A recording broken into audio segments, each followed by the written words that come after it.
Olá! Sabe, no mundo de negócios que muitas vezes parece que só recompensa quem pega atalho, John C. Maxwell vem para nos lembrar de uma verdade bem antiga: o sucesso de verdade, aquele que dura, é construído sobre uma base única. Uma base ética que, como a gente vai ver, é a estratégia de negócios mais inteligente que existe. Vamos descobrir o porquê? Mas antes da gente chegar na solução, a gente precisa entender o tamanho do problema que o Maxwell identificou. E não estamos falando de deslizes pequenos, não. Estamos falando de uma crise de confiança geral, sistêmica, que abalou as estruturas do mundo corporativo. Pensa só, lá no comecinho dos anos 2000, a confiança do público foi para o chão por causa de uma onda de escândalos corporativos. A desconfiança era tão forte, tão palpável, que a revista Time até criou um nome para aquela época: o verão da suspeição. E isso não era só uma impressão, não. Uma pesquisa da Time com a CNN daquela época revelou um dado que, olha, é chocante. 72% dos americanos acreditavam que o comportamento fraudulento não era a exceção, mas sim a regra em muitas empresas. A confiança tinha basicamente evaporado. Nomes que eram sinônimos de sucesso, como Enron, Tyco, WorldCom, simplesmente implodiram em escândalos. E por trás das manchetes, o custo humano foi gigantesco. Milhares de pessoas perderam o emprego, as economias de uma vida inteira desapareceram e bilhões em valor de mercado viraram pó. E este gráfico aqui mostra bem o fundo do poço. Apenas 3% das pessoas confiavam totalmente em executivos ou em membros do governo. Pensa nisso, 3%. Para a gente ter uma ideia, nem os professores, que eram a categoria mais confiável na pesquisa, chegavam a 15%. A confiança estava no seu nível mais baixo da história. Esse cenário todo desolador nos leva direto para a pergunta que o Maxwell coloca no centro da análise dele. Afinal, o que aconteceu com a ética nos negócios? E talvez mais importante, como é que a gente recupera isso? E o curioso é que no meio de toda essa crise complexa de confiança, a solução proposta pelo Maxwell é paradoxalmente simples.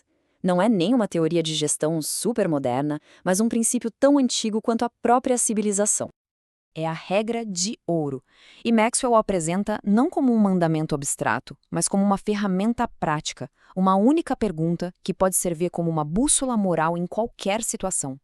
Como eu gostaria de ser tratado neste exato momento? Simples assim. E o poder dessa regra está no fato de ela ser universal. Dá uma olhada nessas diferentes formulações.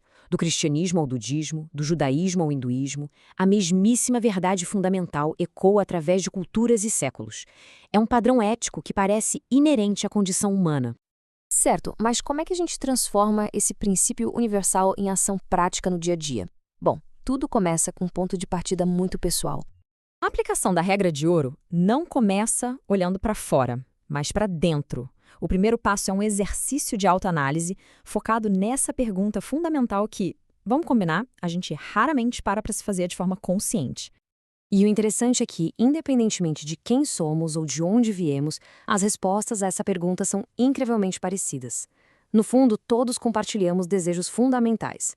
Todo mundo quer ser valorizado, ser tratado com respeito, ser compreendido e, claro, não ser explorado. E esse desejo de ser valorizado não é só um sentimento bom, não. Ele tem um impacto direto nos negócios. Pensa neste número, 70%. 70% das pessoas que pedem demissão fazem isso porque não se sentem valorizadas. 70%! Isso não é sobre salário, gente, é sobre dignidade. Mas para agir de forma consistente, de acordo com a regra de ouro, especialmente quando a coisa aperta, a gente precisa de algo mais profundo do que só boas intenções. É preciso ter uma base interna sólida. E essa base, segundo Maxwell, é o caráter. E aqui está uma distinção crucial que Maxwell faz. Talento é um dom, é algo que a gente recebe. Caráter, por outro lado, é uma escolha. É a soma das pequenas e grandes decisões que tomamos todos os dias. E é essa escolha que, no final das contas, constrói a confiança que sustenta qualquer sucesso duradouro. Um exemplo perfeito disso em ação é J.C. Penney. Ele não só usou a regra de ouro como um slogan de marketing, ele fez dela o alicerce do seu império. Suas primeiras lojas foram literalmente chamadas de lojas regra de ouro, um testemunho público do seu compromisso com esse princípio. Mas vamos ser realistas. Viver de acordo com a regra de ouro é simples, mas não é fácil.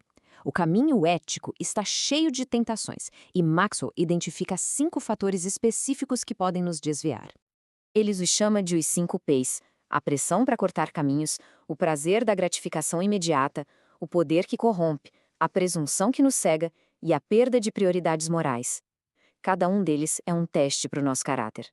É a pressão para entregar resultados que nos tenta pegar um atalho. É a busca pelo prazer imediato que sabotaja a visão de longo prazo.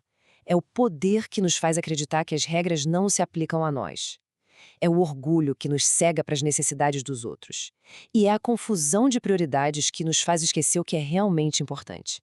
Então, no fim das contas, quando a gente tira todo o ruído, a jornada para o sucesso se resume a uma escolha fundamental entre 2 caminhos bem distintos. E este contraste não poderia ser mais claro.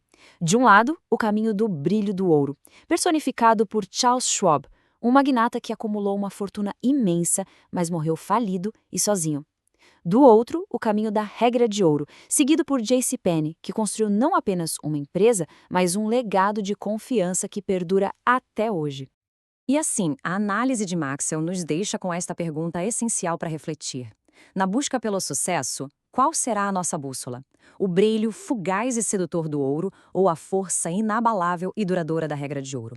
Como a gente viu, a escolha não define apenas o caminho, mas também o destino.